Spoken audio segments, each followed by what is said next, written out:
কি এনেছে মামা তোমার জন্য? কি এনেছে? এই দেখো কি এনেছে দেখি তো। এই যে কি সুন্দর। জয়ন্তী দি, হ্যাঁ বসাইদা কোথায়? কেউ নেই বাড়িতে নাকি?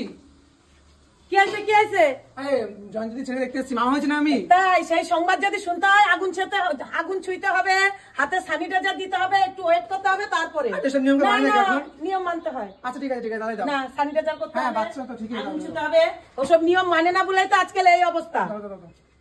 কি মজা বলে মামা হয়েছি। হ্যাঁ মামা হয়েছে, ধামা বাজাতে চলে এসছে। হ্যাঁ সব দোষ কেটে যায় এরকম মেলে গুনে চললে। কোথায় ঘরে? আস্তে আস্তে, হ্যাঁ ঘরে। অত জোরে গিয়ে ডাক দিলে হবে না, নাতি আমার ঘুমোচ্ছে। কোথায়? হ্যাঁ মামা ভালো আছিস? হ্যাঁ ভালো আছিস? এ মামা মামার অনেকদিন পর মনে পড়েছে মামার। না মামার মনে পড়েছে। এ মামা মনে তো 8 দিন 10 দিন পরে মনে পড়েছে, একদিন মনে পড়েনি। মামার জন্য গিফটটা দেখো, মামা পছন্দ কি এনেছে মামা তোমার জন্য? কি এনেছে? এই দেখো কি এনেছে দেখি তো। এই যে কি সুন্দর একটা জিনিস এনেছে। তোমাকে আমি রূপোর চামচ দিয়ে খাওয়াবো।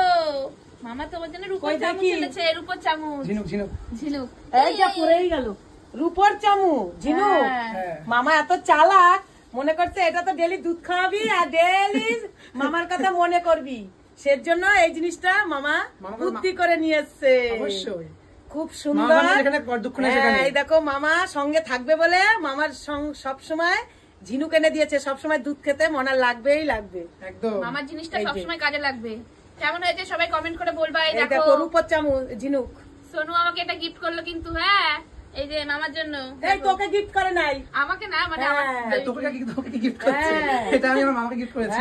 বুড়ো মানুষটাকে এখন গিফট করবে। তুই খানিয়ে তুই আবার খেয়ে না দেখে দাও। রাখো। কেমন হয়েছে কমেন্ট করে অবশ্যই বলবা। অনেক ভালোবাসা এনেছে কিন্তু। খালি এটা না, এর সঙ্গে ভালোবাসা জড়িয়ে আছে। সবার সবথেকে আগে ভালোবাসা আমার, এটা তো কিছুই না। বলো মানুষ জিনিস শিশু হলেও ভালোবাসাটা বেশি জড়িয়ে আছে। বস খাওয়া দাওয়া করে যা।